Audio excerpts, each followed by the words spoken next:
లేకపోతే జగన్మోహన్ రెడ్డి గారు దిగిపోండి అని చెప్పేసి కూటమి పార్టీల్లో ఒక బీజేపీ లాస్ట్ లో తప్పిస్తే జనసేన అండ్ టీడీపీ ఇద్దరు మొత్తం జగన్మోహన్ రెడ్డి గారి మీదే నెపం వేసేలా, జగన్మోహన్ రెడ్డి గారు కాంట్రాక్టర్ ని మార్చడం వల్ల మాత్రమే లేట్ అయిపోయింది, వాళ్ళు కొట్టుకుపోయింది, డయాఫ్రమ్ వాళ్ళు కొట్టుకుపోయింది, ఇలాంటి మాటలన్నీ మాట్లాడి చివరికి వచ్చేసరికి వాళ్ళే ఒక ఇంటర్నేషనల్ ఎక్స్పోర్ట్ కమిటీ అని చెప్పి ఒక కమిటీని తెచ్చుకున్నారు. ఆ కమిటీని తెచ్చుకున్న తర్వాత ఆ కమిటీ మొత్తం ఏదైతే మొత్తం ఫైల్స్ చూడటం, అలాగే గ్రౌండ్ లెవెల్కి వెళ్ళేసి మొత్తం దాన్ని మొత్తం నిశ్చితంగా పరిశీలించిన తర్వాత సెంట్రల్ వాటర్ కమిషన్ అంటే సిడబ్ల్యూసికి వాళ్ళకి నివేదిక ఎంతలా బుక్ ఉంటుంది, ఆ నివేదిక సమర్పించి ఆ నివేదికలో స్పష్టంగా రాశారు.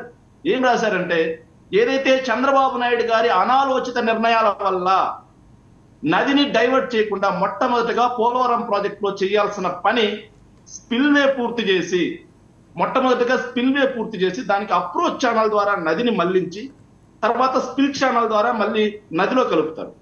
సో ఆ ప్రాసెస్ పూర్తయిన తర్వాత మాత్రమే డయాఫ్రమ్ వాల్స్ రెండు కట్టాలి. డయాఫ్రమ్ వాల్స్ రెండు పూర్తయిన తర్వాత ఏదైతే కాఫర్ డ్యామ్స్ రెండు కట్టాలి. కాఫర్ డ్యామ్స్ రెండు పూర్తయిన తర్వాత మధ్యలో డయాఫ్రమ్ వాల్ కట్టాలి అనేది పోలవరం ప్రాజెక్ట్ యొక్క డిజైన్. ఆ డిజైన్ ని ఫాలో కాకుండా అన్ని ఒకేసారి సమాంతరంగా పాటించడం వల్ల ఒక్కసారిగా వరదలు వచ్చి కొట్టుకుపోయింది.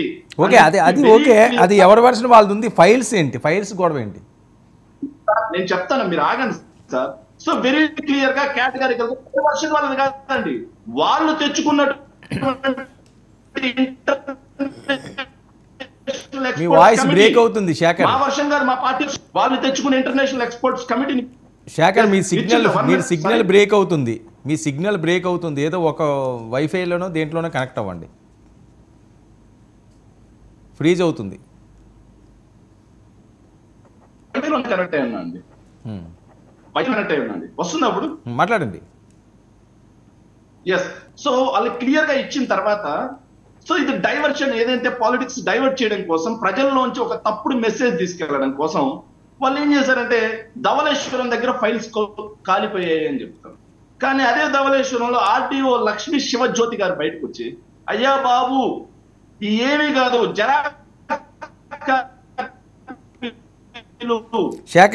శేఖర్ మీరు సిగ్నల్లోకి రావాలి, శేఖర్ మీరు సిగ్నల్లోకి రావాలి, ఎందుకంటే మీ అని చెప్పేసి వాళ్ళ. ఓకే శేఖర్ నేను మళ్ళీ వస్తాను.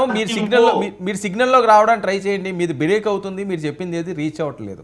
ప్లీజ్ సిగ్నల్లోకి రావడానికి ట్రై చేయండి. సంపత్ వర్మ గారు, మీకు అందరికీ నమస్కారాలు. అదేవిధంగా 99 టీవీ వీక్షకులందరికీ కూడా నమస్కారాలు. ఓకే, ఇక్కడ ఏదైతే వైఎస్ఆర్సీపీ అధికార ప్రతినిధి శేఖర్ గారు మాట్లాడుతున్నారో, ఆయనకి తెలిసి మాట్లాడుతున్నారా తెలియక మాట్లాడడం లేదు మాకైతే అర్థం కావాలి. ఎందుకంటే ఏదైతే పోలవరం ప్రాజెక్ట్ ఉందో, పోలవరం ప్రాజెక్ట్ అంశం మొట్టమొదటి పాయింట్ గా మనం కానీ తీసుకున్నట్లయితే మీరు మాట్లాడిన పాయింట్లలో పోలవరం ఏదైతే జాతీయ ప్రాజెక్ట్, అది ఏ ఒక్క పని స్టార్ట్ చేయాలన్నా ఏం చేయాలన్నా మనం నేషనల్ గవర్నమెంట్ పర్మిషన్ తీసుకొనే స్టార్ట్ చేయాలి, వాళ్ళ సహకారంతో ఏదైనా స్టార్ట్ చేయాలి.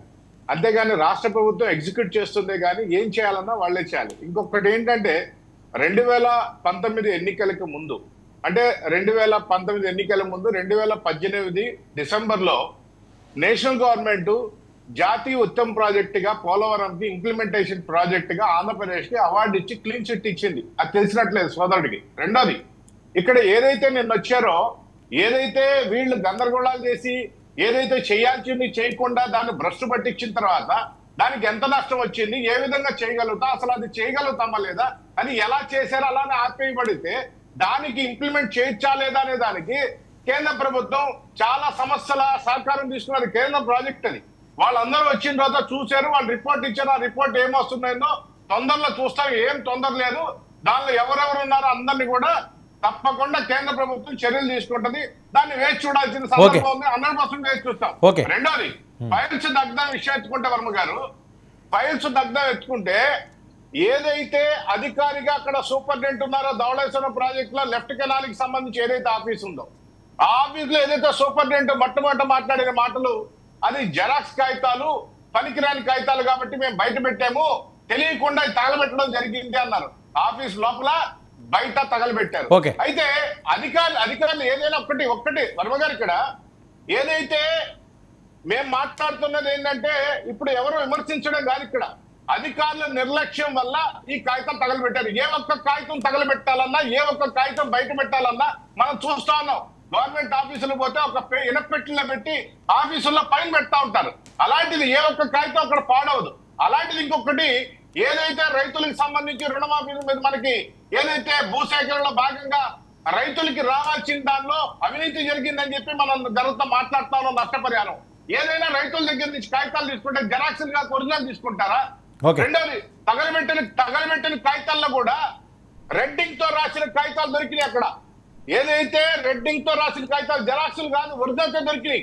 అవి చూపించడం జరిగింది అధికారులు. కాబట్టి జేసీ గారు చాలా స్పష్టంగా ఇది మా అధికారుల నిర్లక్ష్యం, వాళ్ళ మీద చర్యలు తీసుకుంటాం. సంపత్ ఏంటి పెట్టుబడుల అంశం ఏంటి? కొంతమంది అధికారులు ఇప్పటికి కూడా గతంలో వాళ్ళు చేసిన తప్పులకి ఇప్పుడు కప్పుముచ్చుకునే ప్రక్రియలో మొత్తం తగలబెట్టే కార్యక్రమం చేస్తా ఉన్నారు.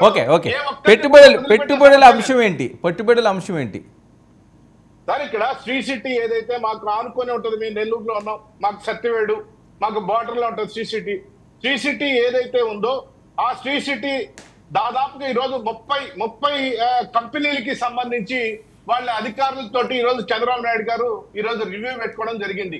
ఇది చిన్న విషయం కాదు, రాష్ట్రానికి నిజంగా ఇది చాలా గొప్ప విషయం. రాష్ట్రానికి సంబంధించి నిజంగా అరుదైన సన్నివేశం. ఒక 30 కంపెనీలు ప్రతి బాబు గారు మాట్లాడడం. ఒక విషయం ఏంటంటే దాదాపు 15 సంస్థల కార్యాలయాలు ఈ రోజు కొన్ని ప్రారంభించడం, కొన్ని శంకుస్థాపన జరగడం జరిగింది. ఒక్కటి వర్మ గారు ఇక్కడ కావాల్సిన అంశం చెప్తున్నా, రాష్ట్ర ప్రజలకు ఉపయోగపడే అంశం. దాదాపు ఈ రోజు మొత్తం మీద కానీ ఒప్పందాలు కానీ చూసినట్లయితే ఏదైతే జరిగినాయో, ఏదైతే శంకుస్థాపన జరిగినాయో ఇవన్నీ ఇంప్లిమెంటేషన్ ఒక 2 సంవత్సరాలు జరిగినట్లయితే 15,280 మందికి ఉపాధి అవకాశాలు దొరుకుతాయి వర్మ గారు. కాబట్టి ఒక మంచి కార్యక్రమం ఈ రోజు రాష్ట్ర ప్రభుత్వానికి సంబంధించి, ఈ రాష్ట్రానికి సంబంధించి జరిగింది. ముఖ్యమంత్రి గారు ఎవరైనా ఉండొచ్చు, ఒక మంచి చర్య తీసుకున్నప్పుడు అప్రిషియేట్ చేయాలి. మనందరం ఆనందించాలి. సంపత్ చెప్పారు కదా.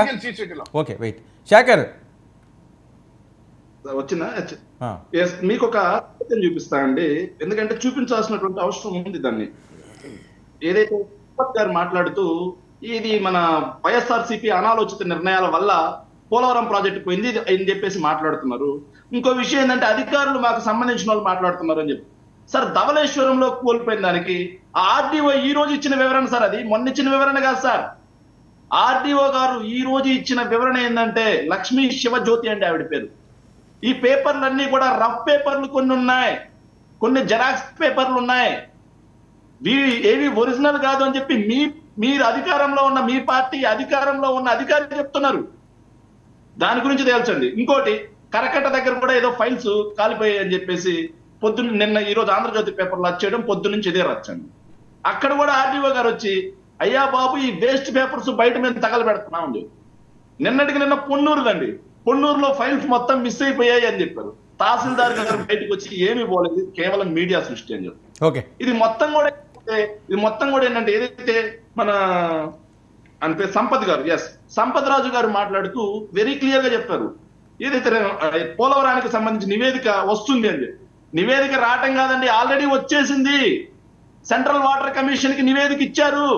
మీ తప్పిదాల వల్ల మాత్రమే పోలవరం ప్రాజెక్ట్ ఈ రోజు ప్రశ్నార్థకం అయిందని చెప్పి ఇచ్చారు. మేము అధికారంలోకి వచ్చిన తర్వాత అప్రోచ్ ఛానల్ దువ్వింది ఎవరండి? మేం కాదా? స్పిల్వే పూర్తి చేసింది మేం కాదా? స్పిల్ ఛానల్ కట్టింది మేం. పరిష్కారం ఉంది, దానిలో త్వరలోనే పరిష్కారం ఉంది. ఎవరైతే అవినీతి చేశారో, ఎవరైతే చాతరాంతనంతో, ఎవరైతే అనాలోచిత సంపత్ వెయిట్ అండి, అందరి మీద కూడా చర్యలు తీసుకుంటుంది కేంద్ర ప్రభుత్వం. ఏం సంపత్ తంది ఆడియో బ్రేక్ అవుతుంది, మీరు మాట్లాడకండి. ఆయన ఆడియో బ్రేక్ అవుతుంది కదా. డిస్టర్బ్ చేస్తే మీరు ఎవరు మాట్లాడలేరు అక్కడ. నేను అంత డిస్టర్బ్ చేయగలను. దయచేసి ఎవరి వర్షం వాళ్ళు చెప్పండి. ఇంకో విషయం అండి, సో స్పిల్వే పూర్తి చేసింది స్పిల్వే ఎవరు? 2 డయాఫ్రమ్ వాల్స్ పూర్తి చేసింది ఎవరండి? కొట్టుకుపోయింది 2 కాపర్ డ్యామ్స్ పూర్తి చేసింది. శేఖర్ ఇప్పుడు దాని మీదకి వెళ్ళాలంటే ఇప్పుడు ఇంజనీర్లు వీళ్ళందరినీ మనం లైవ్ లో తీసుకురావాలి. మీ ప్రభుత్వం అదంత పెద్ద పంచాయతీ. శ్రీ సిటీలో ఈ రోజు అభివృద్ధి వైపు చంద్రబాబు నాయుడు గారు అడుగులు వేస్తున్నారట. 15,280 మందికి ఉపాధికి కలబోతున్నారట రాగల సంవత్సరం 2 సంవత్సరాల్లోనే.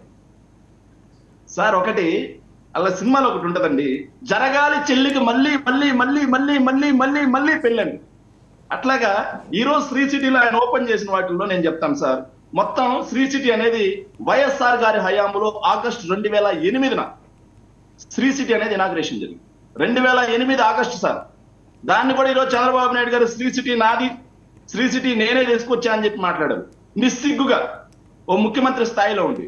శ్రీ సిటీలో ప్రస్తుతం ఈ 70,000 మందికి ప్రత్యక్షంగా పరోక్షంగా ఉద్యోగాలు ఉన్నాయండి. మరో 5 ఏళ్లలో 1,00,000 మందికి ఇవ్వాలి అని చెప్పేసి వాళ్ళు రీసెంట్ గా వాళ్ళకి ఇచ్చినటువంటి ప్రొసీడింగ్స్ లో ఇవ్వడం కూడా జరిగింది. అక్కడ 27 దేశాలకు చెందిన 185 కంపెనీలు ఆల్రెడీ ఉన్నాయి. సో ఈ రోజు ఆయన ఓపెన్ చేసిన కంపెనీల్లో LG polymers sir, Nidec, EPack, Neolink, OG India, Zen Linen, next bell flavours, JGL metal, next Trinath industry, Eversen. తెలుసు అవన్నీ వచ్చినాయే కదండి మీడియాలో. మీరు చదివి వినిపించి టైం ఎందుకు వేస్ట్ చేసుకుంటారు? ఏం చెప్పాలనుకున్నారు చెప్పండి సార్. డైకిన్, బ్లూ స్టార్ కూడా సార్, ఇవన్నీ కూడా ఈ రోజు చంద్రబాబు నాయుడు గారు ఉత్పత్తి ప్రారంభిస్తున్నట్టుగా చంద్రబాబు నాయుడు గారు బ్రహ్మాండమైన పిఆర్ ఇచ్చారండి. కానీ ఇవి మొత్తం జగన్మోహన్ రెడ్డి గారి ప్రభుత్వ హయాంలో స్టార్ట్ అయ్యి భూమి పూజ పూర్తి చేసుకొని అవి ఉత్పత్తి కూడా ప్రారంభించిన కంపెనీల్ని నిస్సిగ్గుగా, సిగ్గు లేకుండా జరగాలి మళ్ళీ చెల్లి పెళ్లి అన్నట్టుగా ఎంత నిస్సిగ్గుగా. ఒక మాట అండి, ఒకే ఒక మాట క్లియర్ చేస్తారు. వాళ్ళు ఇచ్చిన రోజులైంది అధికారంలోకి 2 నెలలు అయిందండి. ఏదైనా 100 కోట్ల ప్రాజెక్ట్ రావాలంటే కనీసం 6 నెలలు పడుతుంది కన్స్ట్రక్షన్ చేయడానికి కూడా. మరి ఎన్ని ఎవరు తీసుకొచ్చారండి? మరి వైఎస్ఆర్ పార్టీ ఒక్క కంపెనీ రాలేదన్నారుగా, మరి ఇవన్నీ ఎవరు తీసుకొచ్చారు? రాత్రికి రాత్రి హోమ్ ఫట్ అని మాయాబజార్ సినిమాలో లాగా చంద్రబాబు నాయుడు గారు ఏమైనా రాత్రికి రాత్రి నిర్మించారు ఇవన్నీ? రాత్రికి రాత్రి నిర్మించారు. శేఖర్ 1 minute. కిరణ్, ఏంటి జగన్మోహన్ రెడ్డి గారిని కాపీ చేస్తున్నారట? ఆయన తీసుకొచ్చిన ప్రాజెక్టులు ఏమో మీరు తెచ్చామని చెప్పుకుంటున్నారట. ఇస్తాను ఒక్క నిమిషం. మిగతా వాళ్ళు ఉన్నారు కదా అండి, సంపత్, ఇంకా మిగతా 2 మాట్లాడారు కదా. అందరికీ నమస్కారం అండి. సార్, ఇప్పుడు సొమ్ము ఒకటిది సోకొకటిది లాగా చంద్రబాబు నాయుడు గారి హయాంలో దుర్గమ్మ వారి ఫ్లైఓవర్ కడితే విజయవాడలో జగన్మోహన్ రెడ్డి గారు దాన్ని ఓపెనింగ్ చేసుకుని నేనే కట్టానని చెప్పి ఆయన ఆ రోజు ప్రచారం చేసుకున్నాడు. దాని తర్వాత బెంచ్ సర్కిల్ ఫ్లైఓవర్ కూడా మొత్తం పూర్తయిన దాన్ని పైన పెయింట్ వేసి రంగులేసి నేనే ఓపెన్ చేశానని చెప్పుకున్నాడు. ఇప్పుడు శేఖర్ రెడ్డి గారు జరగాలి పెళ్ళి మళ్ళీ మళ్ళీ అన్నట్టు చెప్తా ఉన్నారు కదా ఏదో ఎటకారంగా. అసలు వైజాగ్ మన కడప స్టీల్ ప్లాంట్కి సంబంధించి ఎన్నిసార్లు ఓపెన్ చేశారండి? కడప స్టీల్ ప్లాంట్ 25,000 ఉద్యోగాలను నేను తీసుకొస్తా ఉన్నాను, తీసుకొచ్చేసాను, అదిగో వచ్చేసినాయి, ఇదిగో వచ్చేసినాయి అని చెప్పి తన సొంత జిల్లా ప్రజల్ని, సొంత జిల్లాలో ఉన్న యువకులని మోసం చేసింది జగన్మోహన్ రెడ్డి గారు కదా.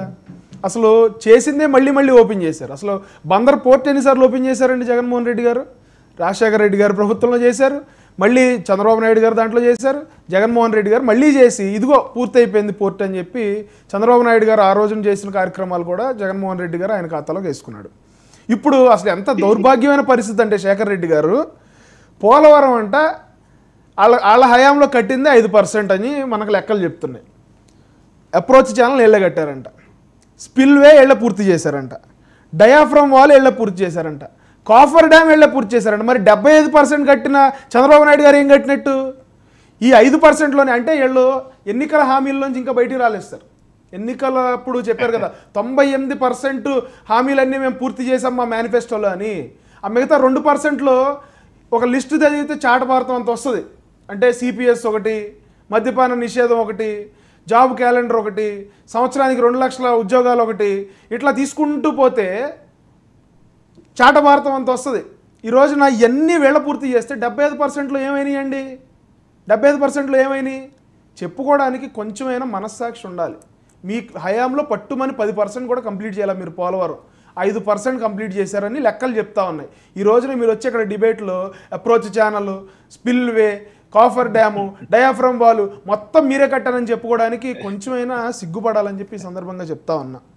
మీ హయాంలో రివర్స్ టెండరింగ్ అని చెప్పి పోలవరం ప్రాజెక్టు యొక్క ప్రోగ్రెస్ని మొత్తానికి ఆపేసి అధికారులు ఎవరు అక్కడ లేకుండా చేసి మీరు ఫ్లడ్స్ వచ్చినప్పుడు ఫ్లడ్స్ని సరిగ్గా మేనేజ్మెంట్ చేయక పోలవరం ప్రాజెక్టు డ్యామేజ్ అయితే దాని డ్యామేజ్ ఖర్చు 2,000 కోట్ల రూపాయలు అవుతుందని చెప్పి అధికారులు నివేదిక ఇచ్చారు మొన్న. చంద్రబాబు నాయుడు గారు ఇన్స్పెక్షన్కి వెళ్ళినప్పుడు గైడ్ బండు మీ నిర్లక్ష్యం వల్ల, మీ అవగాహన రాహిత్యం వల్ల, మీకు చేతగానితనం వల్ల గైడ్ బండు కుంగిపోయింది. కట్టిన గైడ్ బండు కుంగిపోయింది.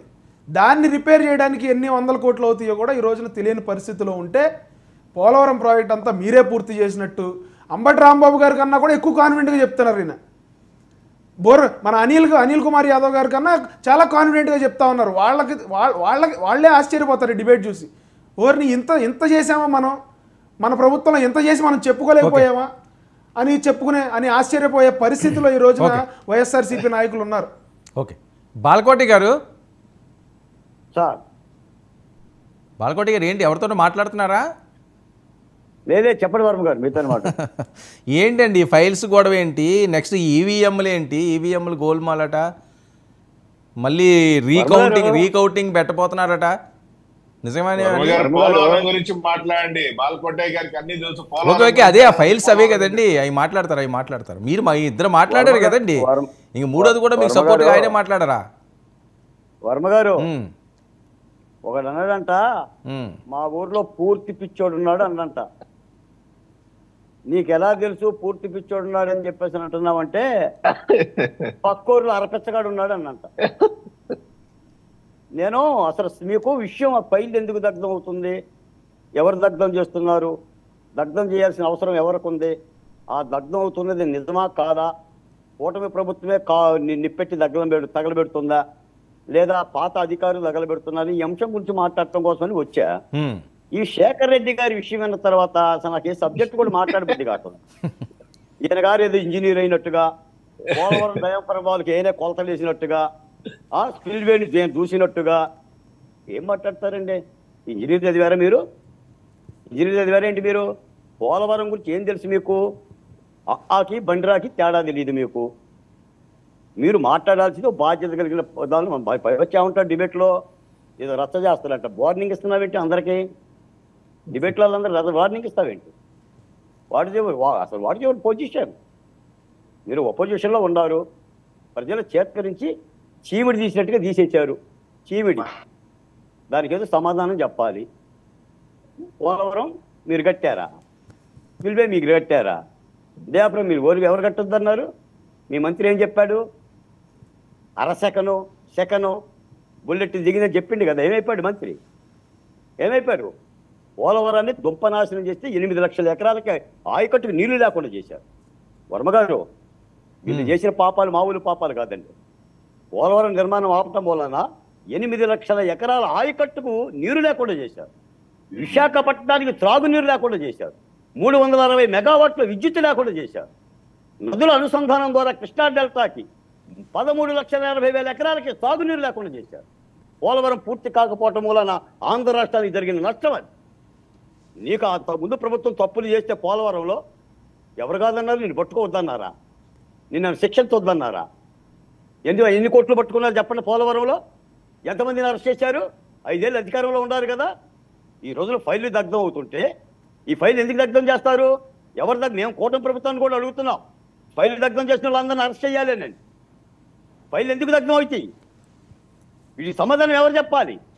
ఎక్కడ ఏ రాష్ట్రంలో ఉందా ప్రభుత్వ కార్యాలయాల్లో దగ్ధం అవటం? మొన్న మదనపల్లిలో దగ్ధమైనవి. సబ్ కలెక్టర్ కార్యాలయంలో కొన్ని వందల మంది, వేల మంది రైతులు కాగితాలు తీసుకొని వస్తున్నారు. ఈ రోజున ధవళేశ్వరం దగ్గర దగ్ధమైనవి. మొన్న విజయవాడలో గనుల శాఖకి సంబంధించిన కాగితాలు ఎందుకు దగ్ధం అయితే? ఎవరు దగ్ధం చేస్తున్నారు? కేటాయించారా? జనాన్ని కేటాయించారా? రూపాయి పెట్టుబడి లేకపోకుండా చంద్రబాబు నాయుడు శ్రీ సిటీలో ఈ రోజున పెట్టుబడుల కోసం ఒక 1,500 కోట్ల రూపాయలు కానీ కార్యక్రమం చేస్తే ఏం బగలు తీశారని మీరు మాట్లాడతారు? మీరేం చేశారు శ్రీ సిటీకి చెప్పండి? ఏం శ్రీ సిటీ? నువ్వు నవ్వితే కుదరదు, నవ్వావు కాబట్టే గోప గుయ్యమనిపించింది ఎన్నికల్లో. ఎవడు సమాధానం చెప్తాను? నా రాష్ట్రాన్ని నాశనం చేసి నీ రాజధాని ఎక్కడుందో లేకుండా చేసి ఈ విధంగా ఇంత పైశాచికతతో మాట్లాడకూడదు. డిబేట్తో వస్తే బాధ్యతగా మాట్లాడాలి. ప్రభుత్వాన్ని బాధ్యతగా విమర్శించాలి. మీరు పోలవరం కట్టినట్టుగా ఏంటి సార్ ఇది? డిబేట్ అనుకుంటారా? ఎవరుంటారు? మీ పంచాయతీ అనుకుంటున్నారా? మళ్ళీ వార్నింగ్ ఇస్తారా? ఎవరు వార్నింగ్ ఇస్తారు? ఎందుకు అంతకాలం ఇస్తావు? ఎంతమంది మహిళలను ఆడిపోసుకున్నారు చెప్పు. నీ దుబాడు శ్రీనివాసుకో దివాళ తీసుకెళ్ళి దువ్వాడ శ్రీనివాసం దువ్వు వెళ్ళి నీ పరువేమైపోతుందని నీ పార్టీ పరువు. అది చేత కాదు నీకు, ఓకే అది చేత కాదు. ఇలాంటి సమస్యలు పరిష్కరించలేదు మీరు. రాష్ట్రం మీద ఎగబడి పోయి వాడిని బెదిరించి వీడిని బెదిరించి రేపొద్దున ఏళ్ళని చూసేనండి పెట్టుబడులు రావడానికి భయపడుతుంది. ఇటువంటి పార్టీని చూసే భయపడుతున్నారు. ఓకే. పోతే మీకు ఒక మాట చెప్తాను సార్, పదే పదే చర్చకు వస్తుంది కాబట్టి ఈవీఎంల గురించి ఒక మాట చెప్తా. ఈ రోజున ఈవీఎంల మాయాద్వారం ద్వారా కూటమి ప్రభుత్వం గెలిచింది అని అంటున్నారు. 60,000 ఓట్లు, 70,000 ఓట్లు, 3 లక్షల ఓట్లు, 5 లక్షల ఓట్లు మెజార్టీలు ఎక్కడి నుంచి వచ్చినాయని ప్రశ్నిస్తున్నారు. మరి 40% ఓట్లు ఎక్కడి నుంచి వచ్చినాయి? ఈవీఎంల నుంచే వచ్చినాయా లేకపోతే మీరైనా పోగేసుకున్నారు? అవి ఈవీఎంలే కదా. అందుకని ఆడలేక మధ్యలో ఓడంతగా ప్రజాస్వామ్యం ఇచ్చిన ప్రజలు ఇచ్చిన తీర్పును గౌరవించి పద్ధతి ఏమంటే మార్చుకోవాలి. ఇప్పటివరకు మీరు సమీక్షించుకుంది లేదు, మీరు మార్చుకుంది లేదు. అసలు బెంగళూరు ఎందుకు పోతున్నాడు ముఖ్యమంత్రి? ఆంధ్ర రాష్ట్రంలో లేకుండా ఏం చేస్తారని అంటే మీకేమో అధికారం ఉంటేనే ఆంధ్రాలో ఉంటారా? అధికారం పోతేనే ఊరి నుంచి పెట్టి వెళ్ళిపోతారా? మమ్మల్ని అమరావతి రైతులందరూ ఊరి నుంచి ఎల్లగొట్టారు. మీరు తాడేపల్లిలో కూర్చున్నారు. భూములు ఇచ్చిన రైతులందరూ కూడా ఇళ్ళ నుంచి బయటికి వెళ్ళగొట్టారు. మళ్ళీ ఇప్పుడు మీరు బెంగళూరు పోతున్నారు. ఇప్పుడు అర్థం కాదండి ప్రజలకి. ఇదంతా ప్రజలకు అర్థం కాదా? ఏం చేసామని అసలు మాట్లాడటానికి నైతికత ఎక్కడుంది? ఎట్టొస్తున్నారు మీరు శేఖర్ రెడ్డి గారు డిబేట్కి? ఎట్టొస్తున్నారు మీరు? ఏ మనసుతో వస్తున్నారు? మీ నాయకుడిని నిలదీయండి. మీరు చేసిన పాపాల మూలానే కదా పరిస్థితి వచ్చింది. కాబట్టి ఇవన్నీ సమీక్షించుకోవాలండి అధికార పార్టీ. అంతే తప్ప అడ్డగోలుగా మాట్లాడితే ఎలాగనే ఉంటుంది. వర్మ గారు మేము ఏదో మాట్లాడదామని వచ్చినా కూడా వీళ్ళ మాటని వినేసి అలా మాట్లాడాల్సింది కూడా మర్చిపోతున్నాం. వీళ్ళకి సమాధానం చెప్పడమే మా పని అయిపోయింది. Right okay. శేఖర్ ఏంటి ఈవీఎంల రచ్చ ఇంకా సాగదా? ఎంతకాలం ఇలా సాగుతుంటుంది? ఎస్ వర్మ గారు ఒక్క నిమిషం అండి. ఒక పక్క తెలుగుదేశం పార్టీ అధికార ప్రతినిధి, ఇంకో పక్క జనసేన అధికార ప్రతినిధి, ఇంకో పక్క కూటమి పార్టీకి అనధికార అధికార ప్రతినిధి అయినటువంటి ఏ ప్రతినిధి అయితే శేఖర్ రెడ్డి గారు సమాధానం చెప్పండి. మంచిగా నేను మాట్లాడిన తప్పు అయితే తప్పనండి, ఒప్పనండి. ఏ కూటమి అయితే చెప్పండి. మాట్లాడినా, ఎంత కించపరిచి మాట్లాడినా, ఎంత హేళనగా మాట్లాడినా నేను సంయమనంతో విన్నా. నువ్వు ఇంజనీర్వా?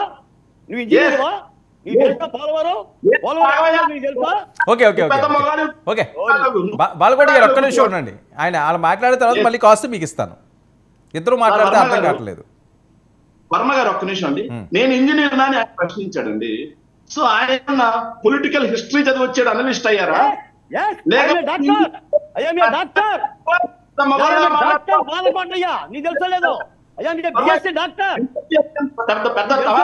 ఏమనుకున్నావు? ఏం స్థాయి ఉందా? పోలవరం పూర్తి చేస్తే కదా ప్రభుత్వం, ఏం చేయలేదంటావా? పోలవరం పూర్తి చేస్తే ఏం చేయలేదంటావా? నువ్వు చేసావా?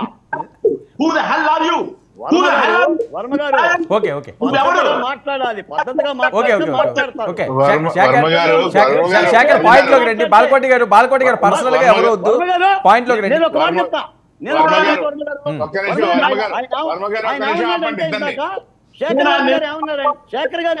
శేఖర్ రెడ్డి గారు రద్దు చేస్తానంటున్నాడు, డిబేట్ రద్దు చేస్తానంటున్నాడు. శేఖర్ మీ సిగ్నల్ బ్రేక్ అవుతుందండి. మీరు గట్టిగా మాట్లాడితే మీ సిగ్నల్ బ్రేక్ అవుతుంది. మీరు సిగ్నల్లో లేరు, మీ వాయిస్ రీచ్ అవ్వట్లేదు. దయచేసి ఒక నిమిషం ఉండండి. మిగతా ప్యానల్ ఎవరో డిస్టర్బ్ చేయొద్దు. ఆయన వాయిస్ రావట్లేదు. ఆయన వేరే వాళ్ళు మాట్లాడితే డిస్టర్బ్ అవుతున్నది. ఆయనకి అవకాశం ఇవ్వాలి కదా. శేఖర్ మాట్లాడండి. వర్మ గారు వాళ్ళు ఎంత కుసంస్కారంగా మాట్లాడినా నేను వెయిట్ చేసి వింటూనే ఉన్నా. ఓకే. సో అలా కాకుండా డిస్టర్బ్ చేస్తామనే పద్ధతి వస్తే మీరు కంటిన్యూ చేయండి, వార్నింగ్ వద్దు, కంటిన్యూ చేయండి. ఏం చేస్తావు శేఖర్ రెడ్డి? నీ ఛానల్ అనుకుంటున్నా? ఒక్క నిమిషం శేఖర్. బాలకోటి గారు వెయిటెడ్. సంపత్ ఒక్క నిమిషం. నేను అందరూ ఇన్వాల్వ్ అవ్వకండి, ఎవరికి అవకాశం ఇస్తారు మాట్లాడండి. బాలకొండ గారు ఒక్క నిమిషం ఉండండి.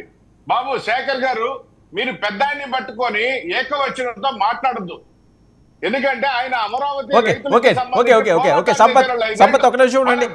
సంపత్ వినాలి. మీరు మాట్లాడుతున్నప్పుడు ఆయన మాట్లాడలేదు. శేఖర్ మీరు పాయింట్ లోకి రండి. శేఖర్ గారు ఏకవచనంతో మాట్లాడడం బాగాలేదని చెప్తున్నారు వర్మ గారు. చెప్పండి. వెయిట్ ఆయన మాట్లాడతారు. శేఖర్ ఇది చర్చ నడిచే సాంప్రదాయం అని మీరు అనుకుంటే చర్చ నడిపించండి. ఎలాగైనా చర్చ నడిచేది. శేఖర్ పాయింట్ లోకి రండి. శేఖర్ వాళ్ళు ఆగారు కదా, ఇంకా దాన్ని పొడిగించవద్దు. మీ పాయింట్ ఏం రైజ్ చేయాలనుకుంటున్నారు అది రైజ్ చేయండి. మీ వాయిస్ రావటం లేదండి, మీ వాయిస్ బ్రేక్ అవుతుంది. మీరు ఏ సిగ్నల్లో ఉన్నారో తెలియదు. నేను స్టార్టింగ్ నుంచి చెప్తున్నాను, మీ వాయిస్ బ్రేకే వస్తుంది, రీచ్ అవ్వటం లేదు. మీరు కూల్గా మాట్లాడండి. మీ పాయింట్ మీరు చెప్పండి సార్. ఒకటి నేను క్లియర్ గా చెప్తున్నా, నేను ఇంజనీర్నో కాదు, నేను ఇంజనీర్నో లేకపోతే నేను చదువుకున్న సంస్కారనో అజ్ఞానో తర్వాత విషయం. ముందు ఇంజనీరు మహామేధావైనటువంటి బాలకోటయ్య గారికి అసలు అప్రోచ్ ఛానల్ అంటే ఏందో తెలుసా కనుక్కోండి. పోలవరం నిర్మాణం చేసింది మేమేరా బాబు, పోలవరం నిర్మాణం చేసింది నేనే. నీకు తెలుసా లేదో, దేవిదేవి ఉమామహేశ్వర గారి పక్కన శేఖర్ ఇప్పుడు మీరు ఏ పాయింట్ రేస్ చేద్దాం అనుకుంటున్నారా? పోలవరంలో వాళ్ళు సర్వీస్ చేసింది వాళ్ళకి దాని మీద ఐడియా ఉంది. ఆయన ఐడియా ఆయన చెప్పారు, మీ ఐడియా మీరు చెప్పండి. ఆయనకి తెలుసా అని అడిగితే ఇంకా అది రచ్చ తప్పించి ఇంకేమవుతుంది?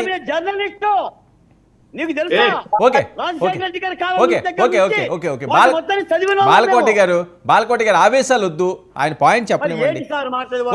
ఓకే అండి, ఓకే ఆయన తెలియక అన్నాడు, మీరు చెప్పారు కదా, ఆయన తెలియక అన్నాడు, మీరు చెప్పారు కదా, ఆయనకి అన్నీ తెలుసట. శేఖర్ ఇప్పుడు మీకు ఏమైనా డౌట్లు ఉంటే చెప్పండి సార్. చర్చ మీరు నడిపించుకోండి sir. Thank you sir. Shekhar పాయింట్లోకి రా. శేఖర్ ఎందుకు టైం వేస్ట్ చేసుకోవడం? Shekhar thank you sir. చర్చ మీరు నడిపించండి సార్. మాట్లాడబ్బా, పాయింట్లోకి రా. దానివల్ల ఏంటి ఉపయోగం ఏంటి? నీ వాయిస్ని వదులుకోండి. ఈవీఎంలు ఏంటి? ఈవీఎంల అంశం అన్నది మీకు ఇంకా ఏంటి డౌట్లు? దానివల్ల ఏమైనా ఫలితం వస్తుందా? మేము మాట్లాడాల్సిన ప్లాట్ఫామ్ మీద మేము మాట్లాడతాం. మీ ఛానల్కి వస్తాం. మీ ఛానల్కి వచ్చిన రోజు వాళ్ళని పిలవండి. ఎవరి సత్తా ఏందో, ఎవరు ఇంజనీర్.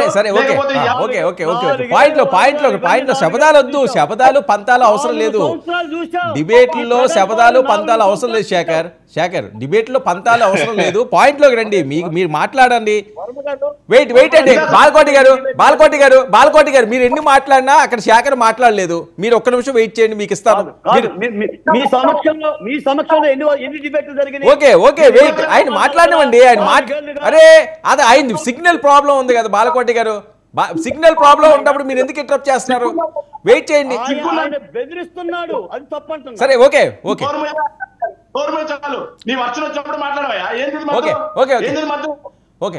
శేఖర్ పాయింట్లో రండి. ఈవీఎంల మీద మీకు ఇంకా డౌట్లు ఉన్నాయా? సార్ ఇది కాదు సార్, ఈవీఎంల మీద మాకు డౌట్లని మేము అనట్లేదు సార్. వెరీ క్లియర్ గా మేము క్లియర్ గా చెప్తున్నాం.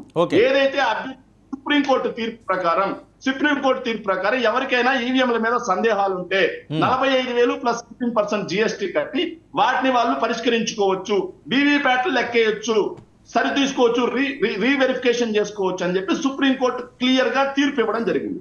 వారం రోజుల్లోగా డబ్బు కట్టాలి, 5% ఓట్లు లెక్కేస్తారని చెప్పారు. దానికి సంబంధించి బాలినేని శ్రీనివాస్ రెడ్డి గారు ఏదైతే కట్టడం జరిగిన తర్వాత సుప్రీంకోర్టు తీర్పు ప్రకారం రీవెరిఫికేషన్ వీవీప్యాట్లు చేయాల్సిన పరిస్థితి ఉంది. కానీ వాళ్ళు ఏం చేశారంటే మొత్తం ఆల్రెడీ వీవీప్యాట్లు ఆల్రెడీ మేము ట్రాష్ చేసేసాం, మీకు ఈరోజు రీవెరిఫికేషన్ చేయడం జరగదు, మాక్ పోలింగ్ మాత్రం అంటే ఏదైతే ఈవీఎం ఉందో ఆ ఈవీఎం లో ఉన్న డేటా మొత్తం డిలీట్ చేసి మాక్ పోలింగ్ చేసి చూపిస్తామని చెప్పి మాట్లాడుతున్నారు. అసలు ఈవీఎం ట్యాంపరింగ్ అయింది, ఈవీఎంల మీద ఉందని చెప్పేసి ఆ అభ్యర్థికి సంబంధించి అవి మొత్తం నెరవేర్చాల్సిన బాధ్యత ఎలక్షన్ కమిషన్ ఉంది. ఎప్పటికప్పుడు దేశంలో వీడిపి అనే సంస్థ కానీ లేకపోతే ఆఖరికి పరకాల ప్రభాకర్ గారు లాంటి మేధావులందరూ కూడా ఈ ఎన్నికల మీద సందేహాలు వెలబుచ్చుతున్నటువంటి ఈ సమయంలో ఎన్నికల కమిషన్ కి ప్రజల్లో ఉన్నటువంటి అనుమానాలని నివృత్తి చేయాల్సినటువంటి బాధ్యత ఉందా లేదా? అలా ఉండగా ఎందుకని చెప్పి ఎలక్షన్ కమిషన్ వెనక్కి పారిపోతుంది? ఈ పారిపోవడం అనుమానాలను ఇంకా బలపరుస్తా ఉంది ప్రజల్లో. ఖచ్చితంగా అనుమానాలను ఇంకా బలపరుస్తుంది ప్రజల్లో. సుప్రీంకోర్టు తీర్పు ప్రకారం వీవీప్యాట్లను లెక్కించి అక్కడ పోలైన ఓట్లను సరిచూసుకుని అభ్యర్థికి క్లియర్ చేయొచ్చు కదా. ఎస్, ఎన్నికల్లో ఎలాంటి అవకతవకలు జరగలేదు, చూసుకోండి అని చెప్పొచ్చు కదా. ఓకే, అలా వెనక్కి పారిపోతున్నారు. ఇలా పారిపోతుంటే ప్రజల్లో అనుమానాలు రేకెత్తుతాయా లేదా?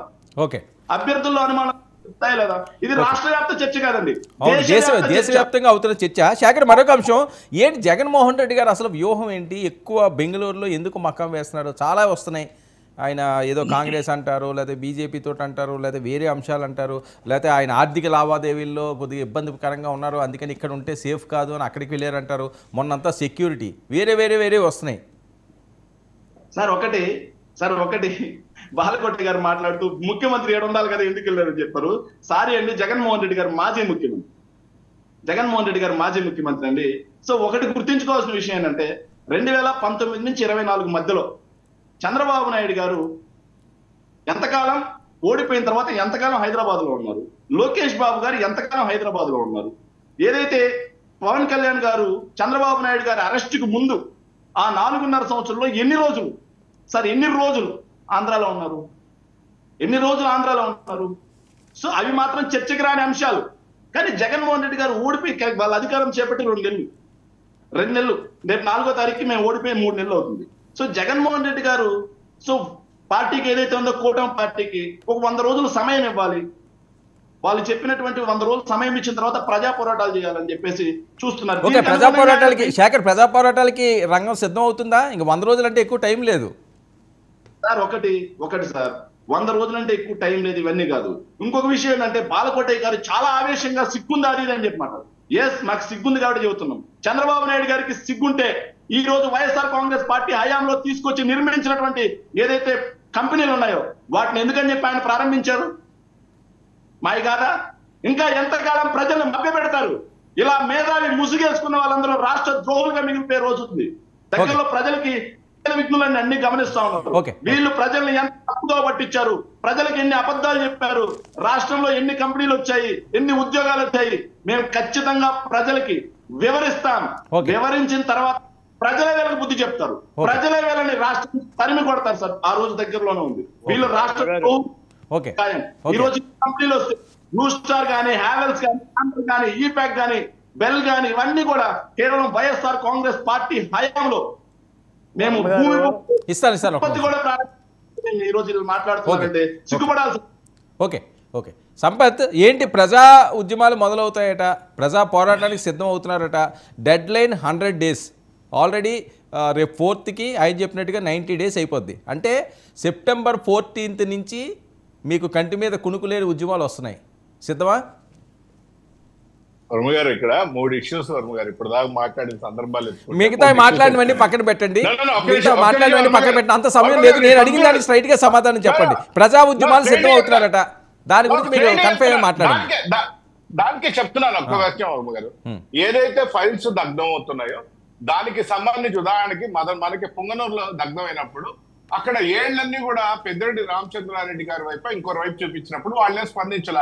ఈరోజు పోలవరం నుంచి పెద్ద సెమినార్ మాదిరి చేసి అధికారులు అందరినీ కూర్చోబెట్టుకొని ఒక ముఖ్యమంత్రి స్థాయిలో ముఖ్యమంత్రిగా చంద్రబాబు నాయుడు గారు అన్ని విశ్లేషణ చేసినప్పుడు దానికి సంబంధించిన మంత్రులు కూడా ఈ గతంలో చేసినటువంటి మంత్రులు ఎవరు స్పందించాల.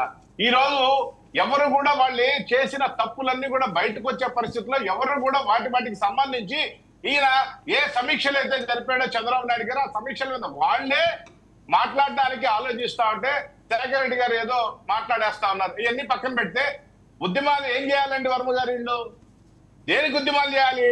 ఎందుకంటే వాళ్ళ రాష్ట్రాన్ని ఎస్సీల్ని, ఎస్టీల్ని, బీసీల్ని, మైనార్టీల్ని, ఉన్నత వర్గాల్ని, ఉద్యోగస్తుల్ని, నిరుద్యోగుల్ని, పేదల్ని అందరినీ బాగుపరిచి అందరినీ లక్షాధికారుల్ని కోటీశ్వరులు చేసిన జగన్మోహన్ రెడ్డి గారు ఏ ఉద్యమాలు చేస్తారు?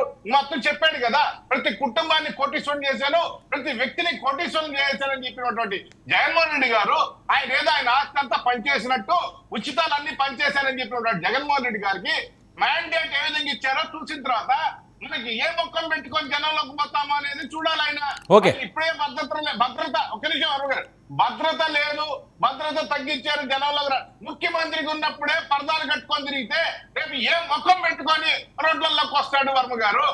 చీచా అనిపించుకుంటాడా? లేదు, జగన్మోహన్ రెడ్డి గారు రోషం ఎక్కువ, చీచా అనిపించుకోలేడు. వాళ్ళ చేత ఏదైనా చెప్పుల రాళ్లే వేయించుకోలేని పరిస్థితులు. ఎందుకంటే ముఖ్యమంత్రిగానే రాళ్లతో కొట్టారు ఆయన్ని, రేపు ఇంక దేంతో కొట్టారు తెలియని పరిస్థితుల్లో ఎందుకు వస్తాడు జనంలోకి? అన్న క్యాంటీన్ పట్టినందుకు వస్తాడా? పేదోడికి పట్టడం అన్నం పెట్టినందుకు వస్తాడా? నిరుద్యోగుల్ని కరెంట్తో కొట్టించినందుకు వస్తాడా? లేకపోతే అమరావతి రైతుల భూములు నాకునేందుకు వస్తాడా? దేనికి వస్తాడు? ఏ మొక్కం పెట్టుకొని జనాలకు సరే ఓకే వెయిట్ చేయండి. ఇప్పుడు దేనికి వస్తారంటే వాళ్ళకి ఏదో వాళ్ళ యాక్షన్ ప్లాన్ ఉంటది కదా. రాలేదు వర్మ గారు. మీరైనా నేనైనా జగన్మోహన్ రెడ్డి గారి ప్లేస్ లో ఉంటే మాట్లాడుతున్నా నేను. చూడండి అదిగో ఆయన ఏదో చూపిస్తున్నాడు. శేఖర్ ఏంటది? నేనే చూపినండి సార్. వాళ్ళకి చేతనైతే వర్మ గారు నేను కొంచెం అసెంబ్లీలో ప్రశ్నించమానండి. ఓకే ఓకే, ఒక్క నిమిషం సంపత్ 1 minute అండి. ఏంటి అది అర్థం కావట్లేదు సార్. ఇది 29/05/2019 సార్.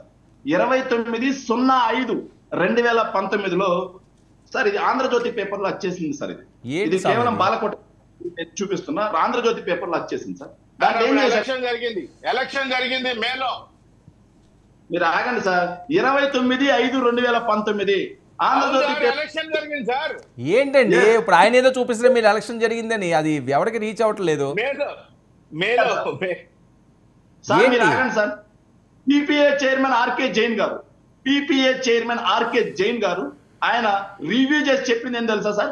పోలవరం కాఫర్ డ్యామ్ పనులు ఎక్కడ మళ్ళీ నువ్వు పోలవరం వెళ్ళావా? సరే అబ్బా, ఓకే దానికి చూపిస్తున్నారు కదా శేఖర్ అది మన మధ్య తేలేది కాదు. అది చాలా టెక్నికల్ ఇష్యూస్ ఉన్నాయి కదా శేఖర్. అది మనం ఇక్కడ డిబేట్ లో తేల్చిది. అది ఆ డిబేట్ లో తేల్చేది కాదు కదా. మనం ఎంత అనుకున్న టైం వేస్ట్ తప్ప. ఒక్క నిమిషం అండి. కాదు ఈ గుడివాడ దిమ్మ గొడవ ఈ రచ్చ ఏంటి ఒకసారి ఆ బయట విందాం. అదేమో బాలకోటి గారికి తెలిసేమో, కిరణ్ కానీ ఆ గుడివాడ బయట ప్లే చేయండి. అంతేగాని మా తల్లి లాంటి జనసేన పార్టీ దిమ్మకి అరాచకత్వంగా ఆయన చేసేవన్నీ కూడా చాలా తప్పు. అతన్ని వెంటనే పార్టీ నుంచి సస్పెండ్ చేయాల్సిందిగా జనసేన తరఫున మొత్తం అందరి తరఫున నేను మాట్లాడుతున్నాను. నాగవరపాడు సెంటర్లో గల జనసేన దిమ్మనే, మా తల్లి లాంటి దిమ్మనే పగలగొట్టాడు. అతనికి ఏదన్నా ద్వేషం ఉంటే వాళ్ళ మీద చూపించుకోవాలి. అంతేగాని మా తల్లి లాంటి జనసేన పార్టీ దిమ్మకి అరాచకత్వంగా ఆయన చేసేవన్నీ కూడా చాలా తప్పు. అతన్ని వెంటనే పార్టీ నుంచి సస్పెండ్ చేయాల్సిందిగా జనసేన తరఫున మొత్తం అందరి తరఫున నేను మాట్లాడుతున్నాను. ఓకే ఏంటి కిరణ్, టీడీపీ వాళ్ళు ఏదో జనసేన దిమ్మని బద్దలు కొట్టారట, ఏం జరుగుతుంది సార్? అది చాలా సెన్సిటివ్ ఇష్యూ సార్. టీడీపీ మొత్తానికి ఆపాదించే కన్నా కూడా అక్కడ ఎవరైతే లోకల్ లీడర్ ఉన్నాడో దారం నరసింహారావు అనుకుంటా అతని పేరు, అతను రీసెంట్గా ఎలక్షన్ ముందు వైఎస్ఆర్సీపీ నుంచి టీడీపీలోకి వచ్చిన వ్యక్తి. ఓకే, వైసీపీ నుంచి టీడీపీకి వచ్చిన వ్యక్తి. దీనికి వైసీపీ లింకులు ఉన్నాయా తెలియదు సార్. అది పోలీసులు ఇన్వెస్టిగేట్ చేయాలి. ఆ తాగేసిన మత్తులో తాగిన మైకల్లో ఈ తాగుబోతులు జగనన్న పిచ్చి బ్రాండ్లు తాగి ఏం చేస్తారో తెలియదు కదా సార్. ఆ పిచ్చి బ్రాండ్లే తాగి ఉంటాడు అతను. తాగి ఆ దిమ్మని ఏదో పలుగుతో కొట్టాడు. జగన్ కానీ వైసీపీది కానీ అడగకుండా మీకు అసలు నిద్రపోరేమో, కాళ్ళే పెట్టాలి. అంటే ఇప్పుడు ఈ జగన్మోహన్ రెడ్డి గారు తీసుకొచ్చిన బ్రాండ్లు ఈ పిచ్చి మందులు తాగి పేగులు మాడిపోవటం, కడుపులో ఇన్ఫెక్షన్ కాదు మీరు అన్నట్టు ఇది సెన్సిటివ్ ఇష్యూ కదా. Sensitive sir. అందుకే నేనేమంటా ఉన్నానంటే ఇది టీడీపీకి ఆపాదించే కన్నా కూడా అదొక వ్యక్తిగతమైన అతను తాగేసిన మైకల్లో చేసిన విషయంగా మేము అనుకుంటా ఉన్నాం. ఖచ్చితంగా ఈ ఇష్యూని ఆ లోకల్ స్థానిక ఎమ్మెల్యే గారికి వెనుగల రాము గారి దృష్టికి కూడా తీసుకెళ్లడం జరిగింది. ఖచ్చితంగా ఆయన అవుట్ ఆఫ్ స్టేషన్ ఉన్నారు. ఆయన రాగానే ఎవరైతే ఆ కార్యక్రమం చేశాడో అతని మీద యాక్షన్ తీసుకుంటామని చెప్పారు. సో నథింగ్ టు వర్రీ అని మేమైతే అనుకుంటా ఉన్నాం ప్రస్తుతం. ఈవీఎంలది కూడా జరుగుతున్న సార్ ఈవీఎంలు సార్ ప్రజలు విసిగిపోయారు సార్. 5 సంవత్సరాలు విసిగిపోయి మీరు మాకు వద్దురా బాబు అని చెప్పి వీళ్ళు 11 సీట్లకు పరిమితం చేస్తే వీళ్ళు యాక్సెప్ట్ చేయాలి. ఆ నిజాన్ని యాక్సెప్ట్ చేయాలి. ఆ నిజాన్ని యాక్సెప్ట్ చేయలేకపోతే వీళ్ళకి వచ్చిన 40% ఓటు కూడా తప్పు అని చెప్పి వీళ్ళు దాన్నే యాక్సెప్ట్ చేయాలి. ప్రజలు విసిగిపోతా ఉన్నారు వీళ్ళ డ్రామాలు చూసి, వీళ్ళ నాటకాలు, వీళ్ళ డ్రామాలు, వీళ్ళు ప్రజల్ని ఇంకా మభ్య పెడదామని ప్రజలు చాలా క్లియర్ మ్యాండేట్ ఇచ్చారు కదా సార్. ఇప్పుడు ప్రజలు ఏం ఫీల్ అవుతా ఉన్నారంటే వీళ్ళకి అనవసరంగా 11 అయినా ఇచ్చామనుకుంటున్నారు. ఇప్పుడు వీళ్ళకి 1, 2 ఇస్తే జగన్మోహన్ రెడ్డి గారు ఎలాగో బెంగళూరు ప్యాలెస్లో ఉన్నారు కాబట్టి ఈ గొడవ అంతా తప్పేదేమో అని ప్రజలు బాధపడతా ఉన్నారు. ఈ రోజున దేశవ్యాప్తంగా ఎలక్షన్ జరిగింది. అన్ని రాష్ట్రాల్లో కూడా ఎలక్షన్ జరిగింది. అందరూ యాక్సెప్ట్ చేసి దే మూవ్డ్ ఆన్. వాళ్ళు నెక్స్ట్ ఏం చేయాలి, నెక్స్ట్ ప్రభుత్వం చేసే తప్పుల్ని ఎట్లా మనం ప్రజలకు వివరించాలి, లేకపోతే రాబోయే ఎలక్షన్లకి ఎట్లా మనం సంసిద్ధం అవ్వాలని చెప్పి వాళ్ళు ఆ కార్యక్రమాల్లో మునిగి తేలుతుంటారు. వైఎస్ఆర్సీపీ వాళ్ళు జగన్మోహన్ రెడ్డి గారు ఇంకా ఆ భ్రమలో ఉండి ప్రజలు తీర్పిచ్చిన తర్వాత కూడా దాన్ని యాక్సెప్ట్ చేయలేక ఇంకా ఈవీఎంలో ఏదో తప్పు జరిగింది, లేకపోతే రీకౌంటింగ్ చేయాలి. రీకౌంటింగ్ చేసుకోండి బాబు. మీకు నేను ఒకటే చెప్తా ఉన్నా, నాకు పర్సనల్గా అదేదో చేసి పడేయండి. వాళ్ళు ఏదో వీవీప్యాట్లు ఏదో లెక్కేయాలంటున్నారు, లేకపోతే ఈవీఎంని మళ్ళీ రీకౌంటింగ్ పెట్టాలన్నారు, చేసుకోండి. ఒక్కసారి చేసేస్తే ఈ పీడ వదిలిపోద్ది కదా. లేకపోతే 5 సంవత్సరాలు వీళ్ళ బాధ భరించలేం మనం.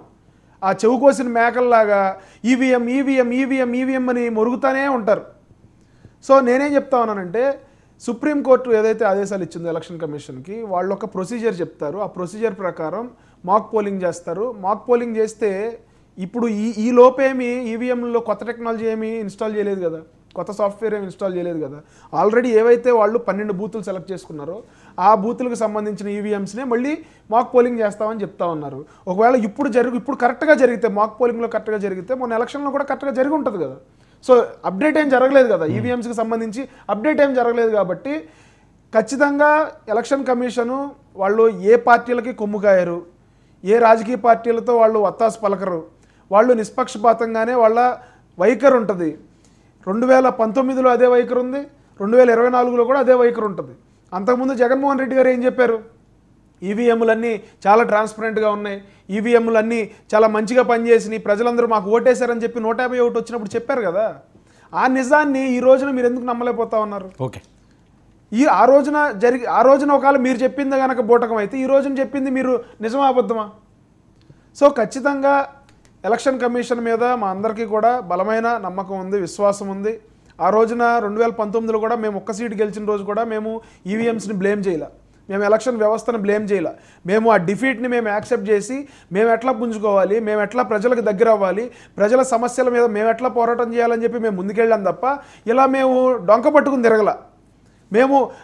మేము ప్రజల తీర్పును గౌరవించాం, ఈవీఎంలని గౌరవించాం, ఎలక్షన్ కమిషన్ని గౌరవించాం కాబట్టి మేము ప్రజల్లో తిరిగాం కాబట్టి 5 సంవత్సరాలు ఈ రోజున దేశంలో ఎక్కడా లేనటువంటి మ్యాండేట్ని జనసేన పార్టీకి, కూటమికి, తెలుగుదేశం పార్టీకి ప్రజలు ఇచ్చారు. ఓకే, దాన్ని మీరు యాక్సెప్ట్ చేసి ముందుకెళ్ళాలి.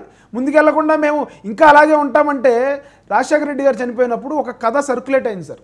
రాజశేఖర రెడ్డి గారు ఫ్లైట్ క్రాష్ అయింది కానీ ఆయన చనిపోలేదు, ఆయన ఎవరో ట్రైబల్స్ కాపాడారు, ఆయనకు వైద్యం చేస్తున్నారు, ఆయన ఇంకా త్వరలో లేచి బయటకు వస్తారు అనే ఒక కథ ప్రచారం జరిగింది. కొంతమంది నమ్మారు కూడా ఇది నిజమేనేమోనని.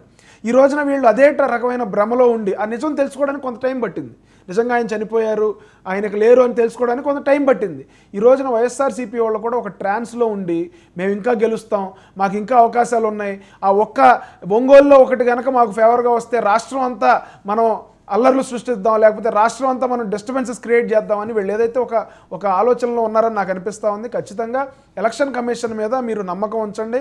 మీరు ఆల్రెడీ ఓడిపోయారు, 11 సీట్లకు మీరు పరిమితమయ్యారు. ఆ నిజాన్ని మీరు నమ్మాలి. ఆ నిజాన్ని మీరు నమ్మకపోతే 5 సంవత్సరాలు మీకు మనశ్శాంతి ఉండదని చెప్పి సందర్భంగా మీకు చెప్తాను. ఓకే, బాలకోటి గారు మీకు ఐడియా ఉంటుంది ఏంటి గుడివాడ ఇది చాలా సెన్సిటివ్ అంశం కదా, జనసేన దిమ్మని టీడీపీ వాళ్ళు పగలగొట్టడం ఏంటి? వర్మ గారు కట్టే కొట్టే తెచ్చే 3 మాటలే. ఫైళ్లు దగ్ధం కేసులో రాష్ట్ర ప్రభుత్వం దోషులను పట్టుకోవాలి, వాళ్ళు ఎవరైనా సరే. అధికారుల మీద కేసులు కట్టి జైలు పంపిస్తారు, ఓకే, అది రాష్ట్ర ప్రభుత్వం బాధ్యత. 2, ఈవీఎంలలో ఎక్కడైనా సందేహాలుంటే, అనుమానాలుంటే ఫిర్యాదులు చేసుకోవచ్చు, న్యాయస్థానాలు తిరగవచ్చు, లెక్కించుకోవచ్చు. తన నియోజకవర్గంలో ఈవీఎంల మీద, కౌంటింగ్ మీద అభ్యంతరాలు వేరు, రాష్ట్ర వ్యాప్తంగా ఈవీఎంలు పనికిరావనే అంశం వేరు. ఒకవేళ అదే గనుక అంశం అయితే దేశవ్యాప్తంగా ఉన్న ప్రతిపక్ష పార్టీలు మొత్తం కూడా సుప్రీంకోర్టు తలుపు తట్టో లేదా పార్లమెంట్లో 2/3 బిల్లు పెట్టుకోనో మళ్ళీ కూడా బ్యాలెట్ పేపర్ తెచ్చుకోవచ్చు. ఇది దేశానికి సంబంధించిన అంశం, ఒక రాష్ట్రానికి సంబంధించిన అంశం కాదు. ఈ రాష్ట్రంలో ఈవీఎంల మాయా అని వైసీపీ పార్టీ అంటుందంటే ఓటమిని అంగీకరించడానికి మనసు రాక ఏదో ఒకటి చెప్పాలి కాబట్టి ఆడలేక మధ్యవర్తులుగా మాట్లాడటమే అవుతుంది. మూడోది 100 రోజుల పరిపాలన మేము చూస్తాము, తర్వాత పోరాటాలు చేస్తాము అన్నారు. 100 రోజుల పరిపాలన కాదు, 10 రోజుల్లోనే ఆంధ్రప్రదేశ్లో రాష్ట్రపతి పరిపాలన పెట్టాలని ఢిల్లీలో ఆల్రెడీ పోరాటం చేశారు. ఇంకా 100 రోజులు ఆగేదే ఉంది, వాళ్ళు పోరాటం చేస్తూనే ఉన్నారు. చేయటం కూడా నేను తప్పు అని అన్నాను. ప్రతిపక్ష పార్టీగా వాళ్ళకి 11 వచ్చినా 12 వచ్చినా వాళ్ళ స్థాయిలో వాళ్ళు ఇవ్వాలి. పోయే వాళ్ళు పోతుంటారు, వచ్చే వాళ్ళు పోతుంటారు, దివే వాళ్ళు దువ్వుతుంటారు, ఏడ్చే వాళ్ళు ఏడ్చుతుంటుంటారు. అదొక రాజకీయ పార్టీ.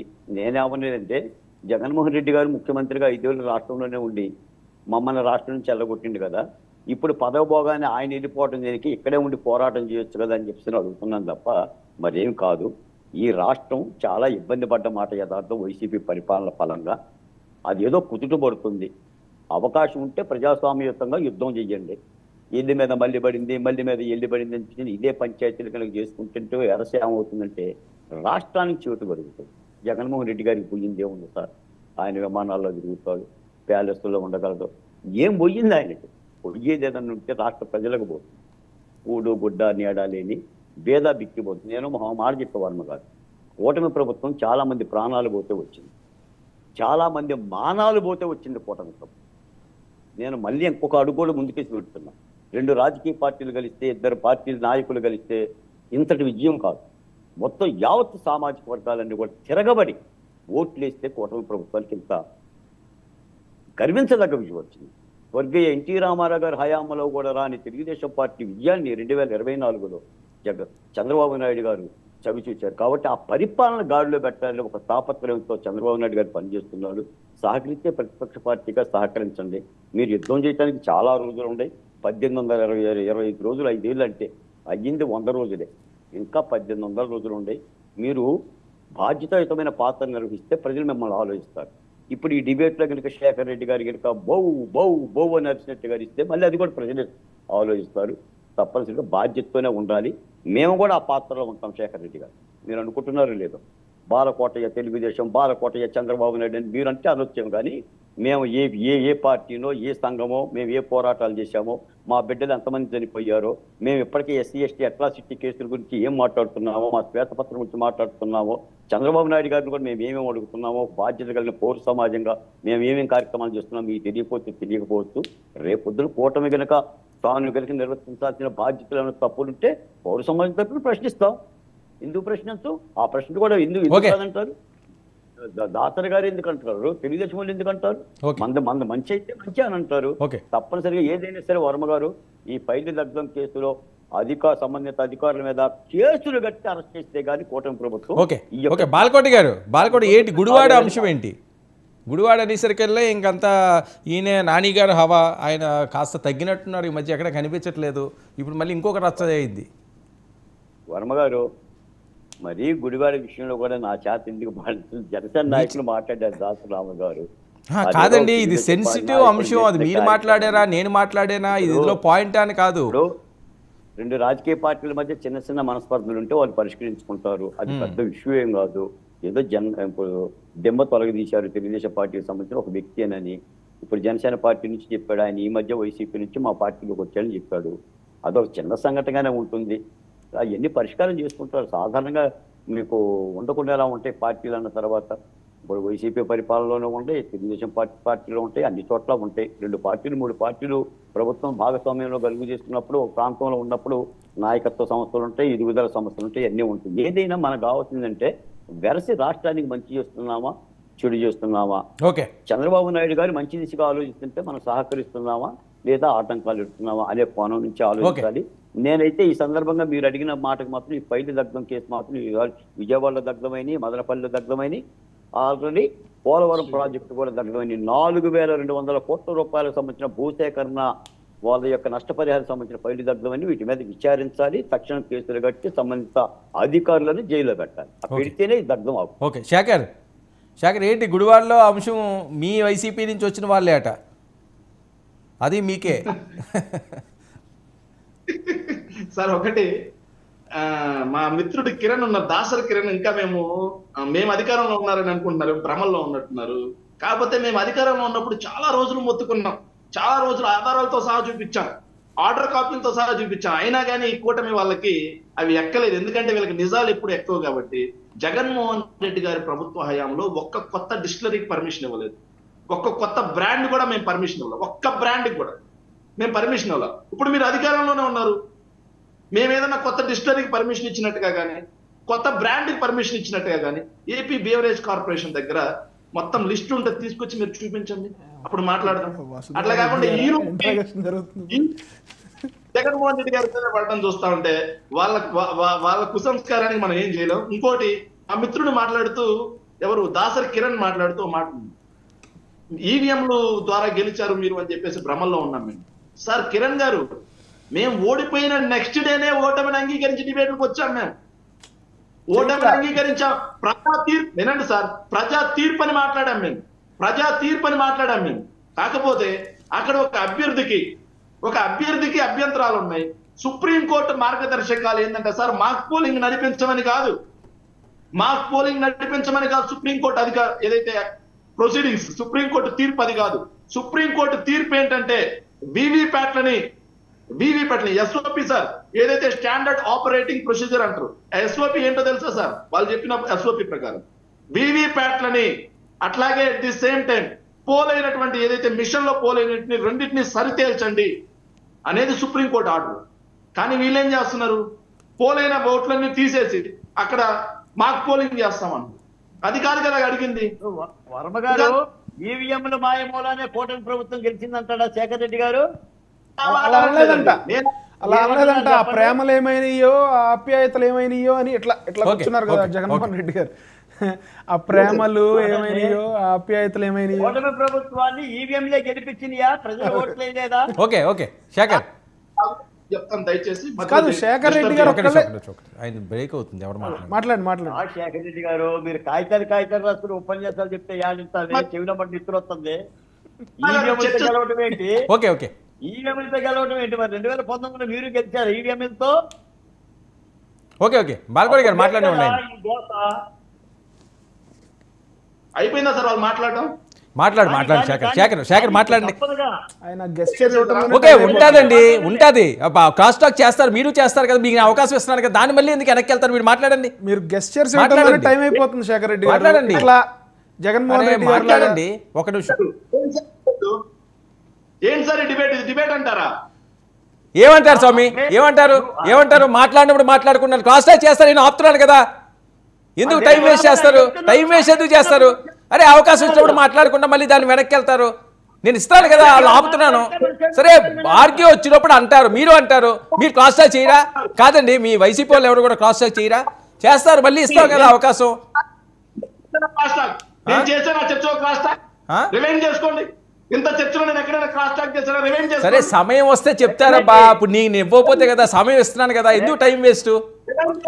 శేఖర్ రెడ్డి గారు లాస్ట్ 5 minutes లో క్రాస్ టాక్ వస్తుంది.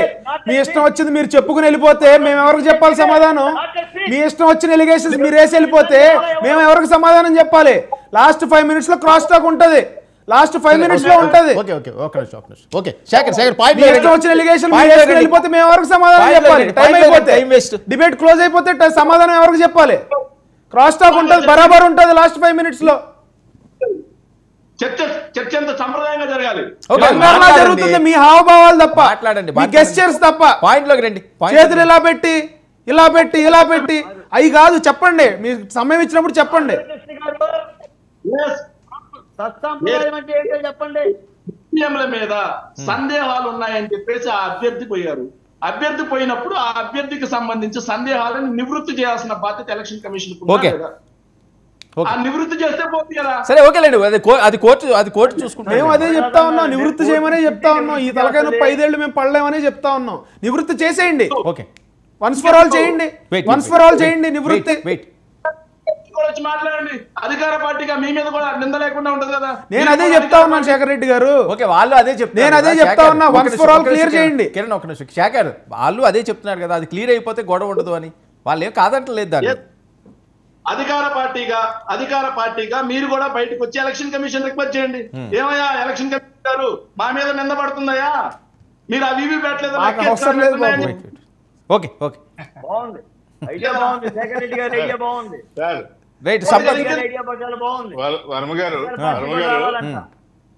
వర్మ గారు 2019లో మేము కూడా ఎటువంటి పరిస్థితుల్లో ప్రభుత్వం మళ్ళీ మేమే వస్తామని చెప్పి అనుకున్న ఆ సందర్భంలో మాకు కాకుండా జగన్మోహన్ రెడ్డి గారు ఒక్క అవకాశం అనే దానికి ప్రజలు మొగ్గు చూపారు. ఆయన ఏదో ఇంకా బాగా చేస్తాడని చెప్పేసి ఆయన మ్యాండేట్ ఇచ్చినప్పుడు మేము కూడా ఇలా మాట్లాడలేదు. కానీ అదే జగన్మోహన్ రెడ్డి గారు ఎక్కడో ప్రెస్సుల్లో వచ్చింది, ఈవీఎంలు కూడా ఏమైనా చేసినాయి అని తెలుగుదేశం కార్యకర్తలు ఎక్కడో మాట్లాడారంటే అసెంబ్లీ హాల్లోనే జగన్మోహన్ రెడ్డి గారు చెప్పారు, వెటకారంగా మాట్లాడారు ఈవీఎంల గురించి గొప్పగా చెప్తూ. కానీ సరే ఏదైనా కూడా ఇప్పుడు జగన్మోహన్ రెడ్డి గారు మాట్లాడలేదు. నివృత్తి చేయాల్సిన అవసరం ఎలక్షన్ కమిషన్ ఉంది కాబట్టి అది ఎలక్షన్ కమిషన్ అంశం స్వయం ప్రతిపత్తి కలిగింది. అదేదో చేస్తుంది, దానికి డౌట్ లేదు. వాళ్ళు ఏదైనా అడగొచ్చు, చేయాల్సిన బాధ్యత వాళ్ళ మీద ఉంటుంది, వాళ్ళు చేస్తారు. చూద్దాం, కోర్టు పరిధిలో ఉన్నది, ఎలక్షన్ కమిషన్ పరిధిలో ఉన్నది. మనం ఓకే, మనకి ఏమైనా ఇబ్బందులు ఉంటే మనం మాట్లాడడం తప్పలేదు. కానీ ఒక్క విషయం సంపత్ వినాలి. సంపత్ ఏంటి గుడివాడలో అంశం ఏంటి? జనసేన దిమ్మల్ని పగలకొట్టడం. అదే చెప్పబోతున్నాను. వర్మ గారు మీరు మాట్లాడినా ఎవరు మాట్లాడినా ఏంటంటే ఇక్కడ పార్టీలకి సంబంధించిన అంశం కాదు వర్మ గారు. ఏంటంటే జనసేన మధ్య లేదా తెలుగుదేశం మధ్య మంచి సత్సంబంధం ఉన్నాయి. అది పెద్ద స్థాయి నాయకుల దగ్గర నుంచి కింద స్థాయి నాయకుల వరకు దానిలో ఎటువంటి సంబంధాలు బలంగా ఉన్నాయి. దానిలో ఎటువంటి మనకేం డౌట్ ఏమో అవసరం లేదు. ఎక్కడో ఒక వ్యక్తి తప్పు చేశాడని చెప్పి పార్టీకి వద్దడం కరెక్ట్ కాదు. ఆ వ్యక్తి మీద చర్యలు తీసుకోమని చెప్పి ఇప్పుడు మనం మాట్లాడి మీరు ఏదైతే బయట వేశారో ఆ బయట కూడా నేను ఇప్పుడే చూశాను. ఆయన చెప్తున్నారు స్పష్టంగా, ఎవరైతే ఒక వ్యక్తి పని చేశాడో ఆ వ్యక్తిని సస్పెండ్ చేయమని పార్టీని అడుగుతున్నారు. నిజంగా పార్టీ కూడా చర్య తీసుకుంటుంది, ఎందుకంటే అది తప్పదు. ఎవరు చేసిన తప్పే, అలాంటి కరెక్ట్ కాదని చెప్పి అడుగుతా ఉన్నాం. కాబట్టి దాన్ని పార్టీలకి ఆపాదించొద్దని చెప్పి మిమ్మల్ని కూడా కోరుకుంటూ, ఎటువంటి పరిస్థితుల్లో ఏ వ్యక్తి కూడా అలాంటి పనులు చేయకూడదని చెప్పి తెలుగుదేశం పార్టీ ఆశిస్తుంది. ఇంకొక విషయం బాగుందండి వర్మ గారు, ఏదైతే మ్యాండేట్ ఇప్పుడు ఇచ్చిందో తెలుగుదేశం పార్టీకి, జగన్మోహన్ రెడ్డి గారు 100 రోజుల తర్వాత వచ్చి ధర్నాలు రాష్ట్రాలు ఏం చేయలేదు.